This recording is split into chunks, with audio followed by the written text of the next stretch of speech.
لله رب العالمين، والصلاة والسلام على أشرف الأنبياء والمرسلين وعلى آله وأصحابه أجمعين. رب اشرح لي صدري ويسر لي أمري واحلل عقدة من لساني يفقهوا قولي. سبحانك لا علم لنا إلا ما علمتنا إنك أنت العليم الحكيم. ولا حول ولا قوة إلا بالله العلي العظيم.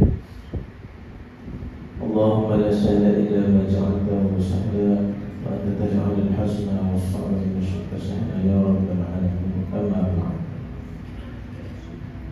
Alhamdulillah, dapat kita sambung dari hadis 40. Kita masih lagi bincang hadis yang ke-35 yang bertajuk persaudaraan Islam dan hak-hak seorang muslim. Ini minggu lepas kita berhenti pada muka surat 513 di bawah tajuk larangan terhadap memutuskan persaudaraan atau persahabatan. Ini berdasarkan kepada hadis Nabi sallallahu alaihi wasallam, wala tadabaru. Wala tadabaru yang mana bermaksud tadabaru di situ iaitu memutuskan perhubungan dan tidak bertegur sapa sesama sendiri. Dan hukumnya diharamkan oleh Allah SWT. Jadi kita berhenti di minggu lepas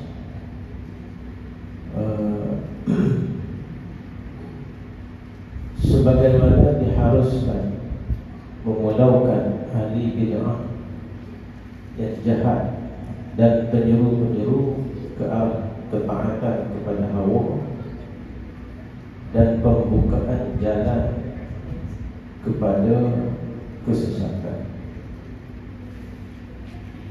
Al-Khitabi menukilkan tentang harusnya pemulauan seorang bapa terhadap anaknya,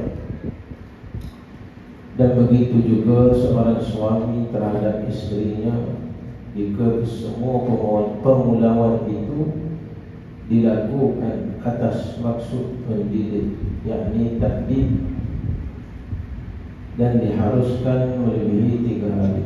Justru Nabi SAW telah memulaukan isteri-isterinya selama sebulan. Ini berkaitan dengan larangan terhadap memutuskan persaudaraan. Hukum asalnya kita tak boleh beribadah sesama saudara kita, tidak boleh tegur sapa melebihi daripada 3 hari. La yahillu lil muslimin ay yahjura akhahu fawqa thalathin. Maknanya tidak halal bagi seorang Islam itu untuk tidak bertegur sapa dengan saudaranya melebihi 3 hari, dan hukumnya adalah diharamkan oleh Allah Subhanahu wa ta'ala. Cuma di akhir minggu lepas kita bincang, ada ketikanya kita dibenarkan oleh Allah Subhanahu wa ta'ala untuk tidak bertegur sapa. Kalau mana dosa tu, kalau seakhirnya dia tak baik juga, ada kau siapa kau dekat langkau. Ya. Mana hak ni malu nak tegur, Ya. hak ni malu nak tegur. Maknanya dosa kita tidak bertegur sapa ni maknanya berdosa lah, haram di seorang ahli. Dan cara untuk kita bertaubat, ya. Ini tak, kalau tidak siapa kau langkau dijauh. Takut dosa sampai situ yang itu. Ya. Memang semua perkara dia kata kalau kita buat sesuatu dosa, ngaku kan? Kalau buat baik syurga. Tapi semua tu di bawah ketentuan Allah Taala kan. Cuma panggil daripada segi prosedur kita. Prosedur kita prosedur ditentukan oleh syarak, oleh agama kita. Kalau kita balik tu kena bertaubat. cara bertaubat dia kena minta maaf ni ya. Tu baik. Taubat minta maaf. Minta maaf ni sama-sama maaf. Ya. Apa dia? Mohon maaf tu masa tu hari tu. Kalau dia sudah meninggal tak ada dah.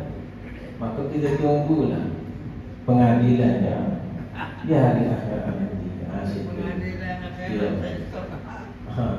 Kalau kita amalkan kebaikan dan pahala kita banyak, maka mungkin tidak mana dosa kita dengan orang tadi tidak akan menyebabkan kita dimasukkan neraka Allah Taala. Tapi kalau terlalu banyak orang tumpah dan orang limpah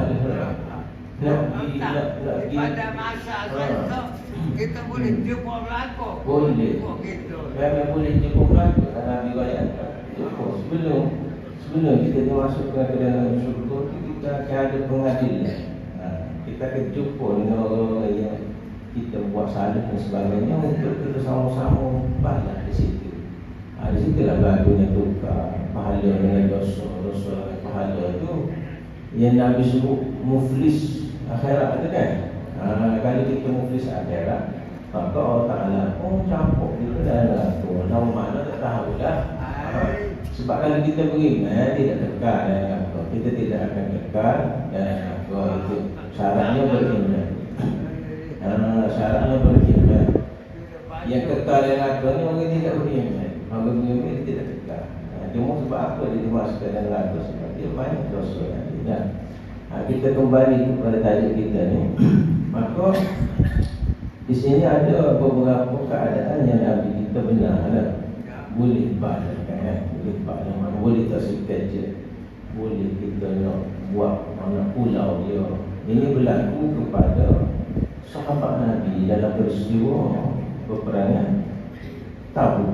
Yang lepas kita sebutkan ni perang Tabuk yang berlaku ke atas 3 orang sahabat Nabi SAW, iaitu Ka'ab bin Malik, Al-Ansari, Murarah bin Rabi'ah ataupun Murarah bin Rabi'ah, Hilal bin Umayyah.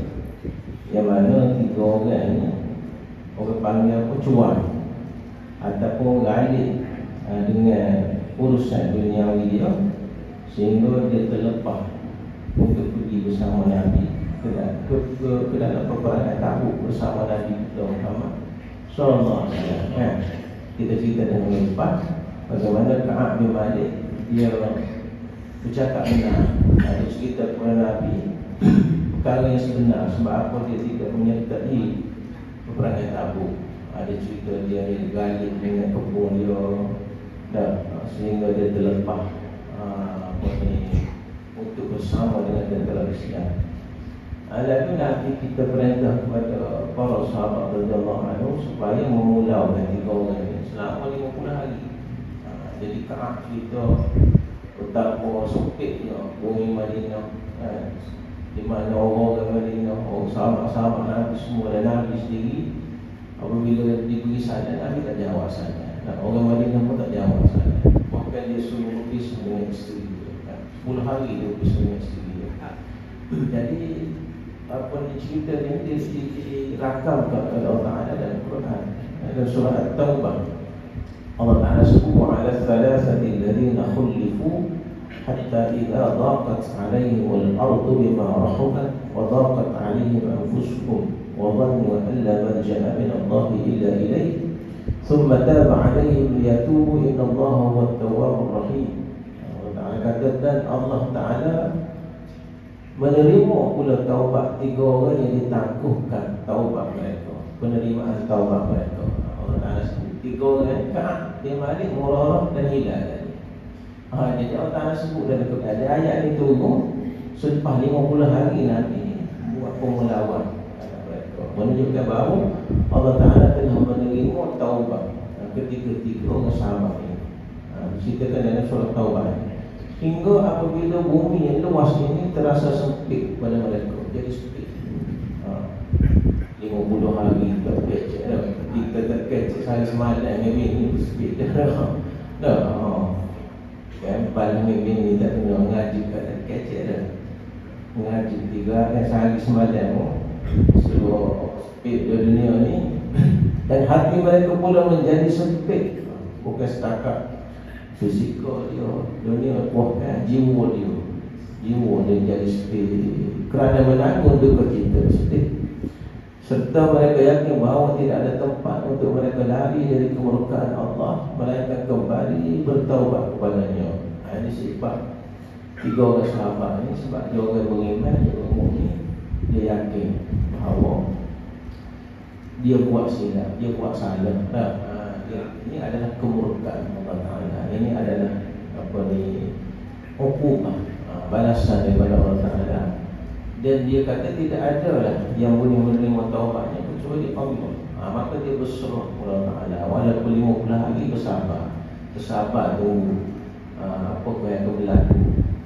Kemudian Allah memberi taufik serta menerima taubat mereka supaya mereka kekal bertaubat. Sesungguhnya Allah, Dialah penerima taubat lagi Maha Mengasihani. Jadi dengan itu ayat ini dia menunjukkan bahawa Allah Ta'ala menerima taubat ketika 3 orang sahabat ini. Jadi kisah ini menunjukkan kepada kita apabila seseorang yang melanggar perintah Allah dan melanggar perintah Rasul, maka di situ digunakan untuk kita melakukan pemulawan ataupun taubat dengan dia, sebagaimana yang dibuat oleh Nabi kita SAW. Sebagaimana diharuskan memulang ahli bid'ah, orang yang melakukan perkara-perkara yang dilarang dalam agama kita yang bertentangan dengan syarak juga, kita boleh maknanya buat pemulawan ini sebenarnya yang dibuat oleh Nabi kita SAW. Al-Kitab disebut dalam menukilkan bahawa harus pemulawan ini dilakukan oleh seorang bapa terhadap anak. Seorang bapa boleh juga dia terkejut dengan anak dia, katanya anak sesemaya meninggal kita perintah Allah Subhanahu Wa Taala pada atas dasar agama lah, bukan pada atas dasar dunia. Begitu juga seorang suami terhadap isteri dia, boleh juga kita orang kata apa, tak kecil sebagai satu takdir. Jika kesemua pemulaan itu dilakukan atas maksud mendidik, untuk didik dia, dan diharuskan melebihi 3 hari, boleh lebih daripada 3 hari. Sebab Nabi kita pernah memulakan para isteri dia selama sebulan. Nabi kita SAW, apabila para isteri Nabi dia minta daripada Nabi kita SAW, suruh Nabi kita beri kepada mereka perhiasan. Dia tengok wanita-wanita lain di Madinah tu ada perhiasan yang banyak, perhiasan kemuliaan, dia minta dengan Nabi. Lalu tunggu ayat Allah Ta'ala sebut, ya ayyuhan nabi qul li azwajika in kuntunna turidna hayatad dunya wa zinataha fata'alayna umatti'kunna wa usarrihkunna sarahan jamilah. Nabi kata, Allah Ta'ala kata, wahai Nabi, katakan kepada para isterimu jika mereka nak kepada kehidupan dunia, wazinatah dan perhiasannya. Dia minta perhiasan dunia, benda-benda yang macam kakak-kakak perhiasan dunia, emak, kamu gelar, ada tu. Sampai dulu ada perhiasan dunia ni, atau tak nak sebut emak, berok sebagainya. Lalu Nabi kata, fata'alaina umatti'kum, marilah aku bagi kepadamu mut'ah. Maksud apa? Usarrihkun nasarahan jamilah, dan aku akan lepaskan kamu dengan cara yang baik. Boleh nak benda tu kita pisah. In kuntum turidna Allah wa rasulahu wa ad-daral akhirah fa inna Allah 'ada lil muhsinat minhu ajran 'azima. Tapi kalau menurut kepada Allah dan Rasul, mana pilih akhirat, maka pahala yang besar disediakan oleh Allah Ta'ala bagi orang-orang yang berbuat baik. Lalu para isteri Nabi memilih Allah dan Rasul. Tapi Nabi tidak bercakap dengan isteri dia semudah. Sehingga Sayyidina Umar ketua Nabi kan, Sayyidina Abu Bakar, Siti Hafsah itu isteri Nabi kan, semua pusing sebab Nabi tidak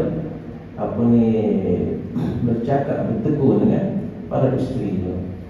Dan timbul cerita di Madinah, diceritakan dia kata Nabi dia cerai kepada para isteri dia. Sebenarnya itu Nabi buat satu tindakan, dia kata satu tindakan sebagai takdir mendidik para isteri dia. Kita kata bab isteri ni tak dengar lah, walaupun dia ummahatul mukminin. Ini di antara ciri-ciri sifat normal bagi seorang perempuan. Tak nak perhiasan, kerja mana, level kuat kan? Nabi kita pun melalui benda-benda ini. Walaupun Nabi kita seorang Nabi kita menghadapi benda ini. Dalam rumah tangga, benda ini normal. Dan bagaimana Nabi kita berhadapan dengan para isteri dia. Maknanya Nabi kita tidak berhenti. Tidak kata bila jawab balik dah sama banyak dengan isteri dia, tidak. Ikut kajian orang perempuan dia mampu, ikut purata orang perempuan dia mampu bercakap 20,000 patah sehari semalam. Jadi tidak hanya 20,000 patah sehari semalam ini bagi dia biasa. Berbanding dengan orang lelaki 7,000 patah sehari semalam. Jadi ikut kajian lagi dia katakan mana-mana para suami yang boleh layan dan dengar terai ataupun bercakap kepada sini lelaki tersebut, suami tersebut, orang boleh otak dia akan jadi geligu. Kajian kalau boleh layan lagu mana sebab Allah ada. Tapi berapa orang kita kata mampu lah. Tapi ini di antara normal, bukan masalah sebenarnya.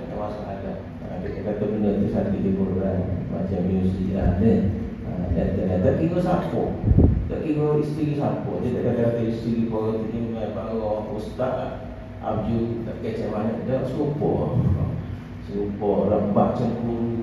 Isteri Nabi pun cemburu. Contohnya Sayyidina Aisyah sangat cemburu.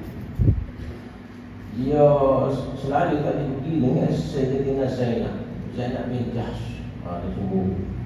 Sayyidatina Zainab bin Jahsh ni dia cemburu kepada Sayyidina Aisyah sebab dia lebih muda, anak dara kan. Tapi dia tidak sabar dan cakap hudud kepada isteri dia. Ada cemburu, mana cemburu yang kita kata tidak memudaratkan. Sebab apa? Awak kata begitu sebabnya apabila berlaku satu peristiwa hadisul ifki ni, golongan munafik Mekah ni dia buat tuduhan pada Sayyidina Aisyah kan. Dengan tuduhan yang sangat berat. Dia kata Sayyidina Aisyah telah melakukan perzinahan dengan Safwan bin Mu'attal waktu balik daripada peperangan Bani Mustalik. Dan Nabi kita ni ini satu hal apabila ada sahabat berita tuduhan yang sangat berat. Sedih Nabi kita sebab orang tu dia isteri dia Sayyidina Aisyah kok baik, kok suci, kok bersih. Cerita dia panjang lah. Waktu balik daripada peperangan Bani Mustalik ni lalu biasalah bagaimana Sayyidina Aisyah ni tinggal rombongan. Dia berhenti sekejap di satu tempat. Sayyidina Aisyah turun pergi Kota Hajat. Dicari bagai Di Kota Hajat dia mari semula ke tempat foto dia tadi dengan kaudas panggil tempat duduk dia tu. Ada rumah gitu lah, buat tempat kan. Dia mari-mari dia perasan tadi tekuk dia tu jatuh. Ada pergi semula cerita pergi semula. Semasa dia pergi semula tu dah tentera Islam ni balik di komedi ni.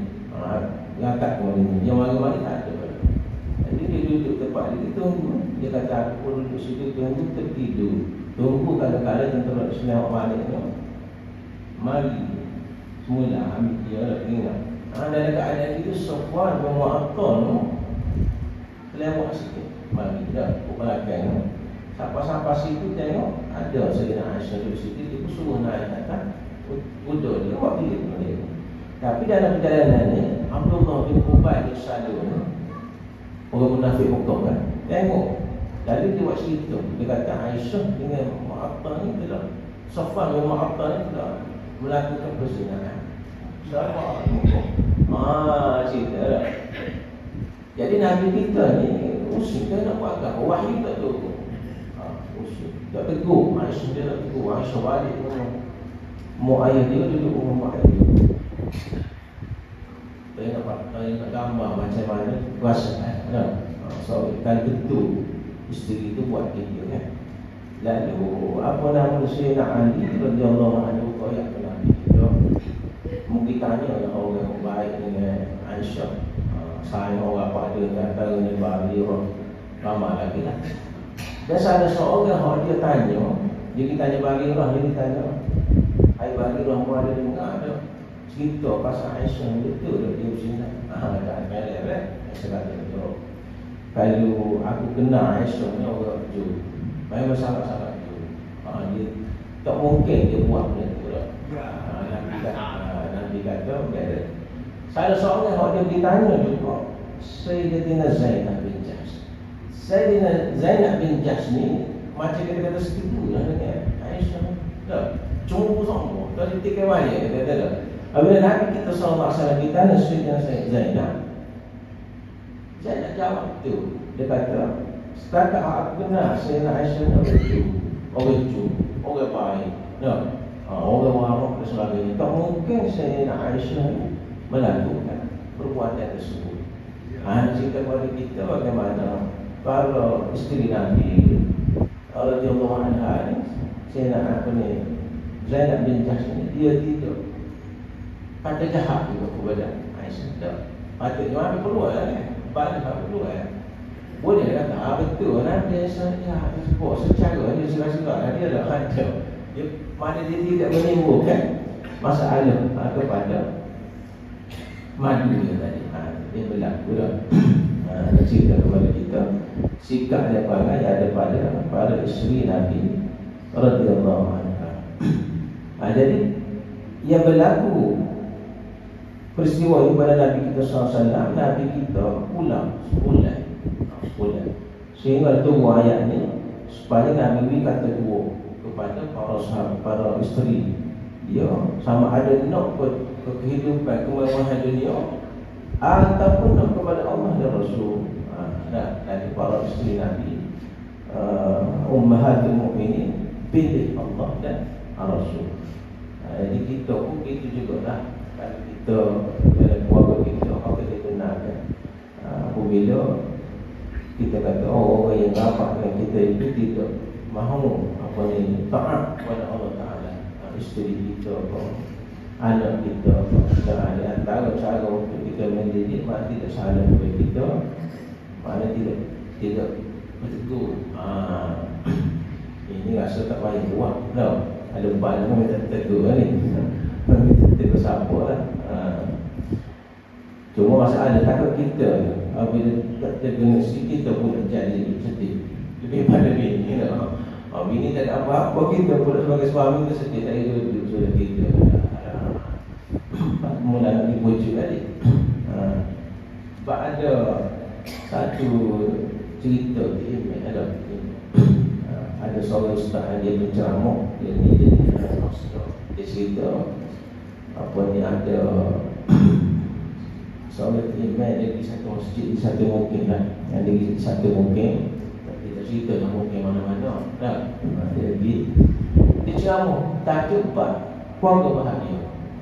Jadi cerita dia kata lepas ceramah dia imam pergi jumpa dia.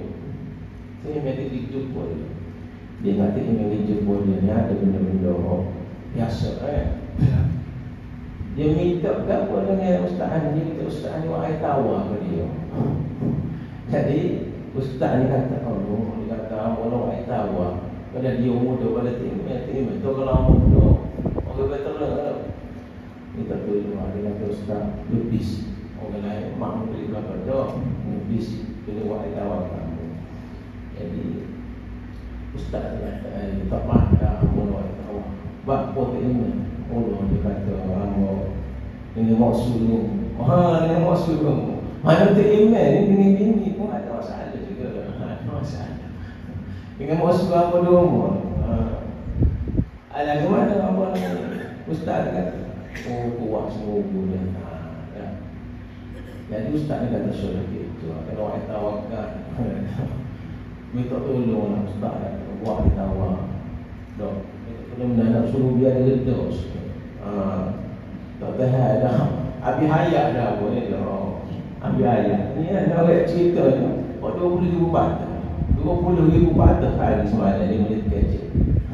Non stop tak berhenti dah. Lepas tu ustaz tu tanya lah, dia dah tanya, dia kata tak tahu mana ni, dia tengok mana ni. Bukan kawasan macam dia luar. Oh ikut mana dah sana. Jadi dia kata masalah enggak nanti Ambon iman ni kadang-kadang kali lewat. Orang ajak semaya, orang ajak pergi tahlil macam-macam. Kata gitu. Kadang-kadang kali pukul 10, pukul 11 siapa. Jom kau pintu kau. Tak berhenti. Pergi cari tengok mana. Posu dunia ni kata kita kita pun jawab juga pergi dunia mana dia kata jadi hari-hari boleh kata dia sombong tak kata kau kalau royak kan dijawab aja nak okey ustaz ni kata tak apa tapi tak mana ustaz ni kata tak apa pergi cari air dia ustaz ni kata cari air sebuah jadi kawan tu logak lah saya air botol ambil dia pun ambil kalau dah siup-siup sikit lah dia kata mana macam ayam kapur lah kemudian macam lama lagi lah siup-siup buat air tawar lah buat air tawar jadi dia pun kata iman dia kata posu gini lah bagi posu dia air tawar ni ada cara dia nak minum. Dia ajar posu. Kalau minum kopi tak jadi tidak berkesan. Posu kena ikut cara apa ajar ni ikut. Dia nak suruh hamba buat air tawar. Jadi kalau dah tahu boleh terang. Tak apa, hamba ikut. Yang penting mana mula-mula tu. Kalau posu klik lambat orang tu sebelum naik ke rumah sampai kat tangga tu ambil air tawar ni minum tapi minum jangan telan biar jangan mulut dia ajak ke TM jangan telan dia puasu ambil maksud mulut kemal dia tubuh dia sedang ada penuh dalam mulut tu kemal lepas tu tutup botol apabila minum bila telan tu apabila maksud tu berhenti telan tu mana dia ajak boleh kan. Jadi dia apa gitulah. Balik saja rumah dekat sahabat ni buka air tawar ni buah dia boleh tau. Kembang air kat kawan ni pok dia. Bukan air tawar dia yang boleh dia pakai kembang ke senyap. Dia katanya dia buka jangan telan tak. Kawan tu pok dia senyap.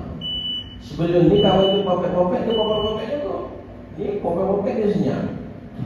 Sudah. Kuasa dia tengok, kuasa dia pelik. Senyap mana asyik senyap. Tak ada sial. Dia tak ada sakit pun ngidam. Buat pokok-pokok lagi ni pokok gitu. Sekali dah. Balik lama lagi mana tahu yang lama.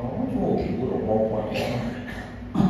Dia pun ngidam dia juga mungkin makan di rumah mana lepas berhenti habis dia bertelan bertelan pun yang tahu semua pakai sesak tidur malam lepas tu gitu pun dekat nak sampai di rumah tu kan ambil air tawar kembali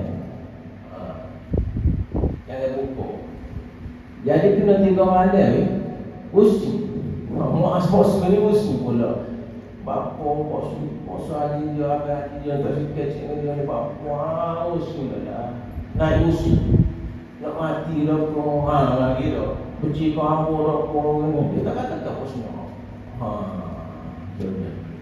ya begitu saya kata jadi malas seterusnya muka senyap juga dekat kaki dah minta maaf lah abang dia aku tak sebelah kecek nak ngamuk. Tu dia. Lepas minta maaf semua sekali gini baru kita dah tengok bagus besar masalah dah. Bermaaf-maaf. Jadi bermula daripada malam tu maknanya tak silap dia. Menyesal orang. Apa pasal dia abadi dia tak silap dia. Apa salah aku ni. Sebab apa? Sebab tak kecek dan senyap. Rupanya pisau senyap dia. Kalau popet, solat kena senyap. Cerita orang kita baru tak kira siapa masalah ni ada. Masalah ni ada, masalah pertelingkahan ni ada. Tapi penyelesaian tu kena bijaksana. Jadi bijak juga lah ustaz tadi. Ustaz penceramah tadi bui. Ai tahu tu pada dia kata aku tak macam apa. Baca dia 3 patah video. Jadi royak ustaz tu kata ubat dia ni jangan jawab. Allah Rasulullah tu soal itu senyap. Tak apa, kan boleh senyap je biasa dah. Token kan. Hotel kat Senapai, dia pun jalan lama tak perlu pandu dia.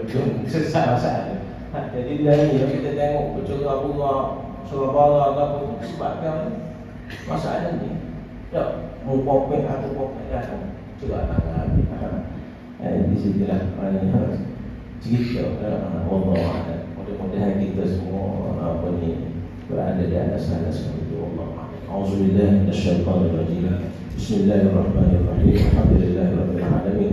Wassalatu wassalamu ala asyrafil anbiya'i wal mursalin wa ala alihi washabbihi ajma'in. Allahumma ij'al jam'ana hadha jam'an marhuma wa tafarruqana min ba'dihi tafarruqan ma'suman wa la taj'al al-amra fina wa la ma'ana wa la man yatba'una shaqiyyan wa la maghruran wa la mahruman ya rabbal alamin. Allahumma zidna ilma wa zidna fahma wa sallallahu ala sayyidina Muhammad wa ala alihi washabbihi wasallam walhamdulillahi rabbil alamin.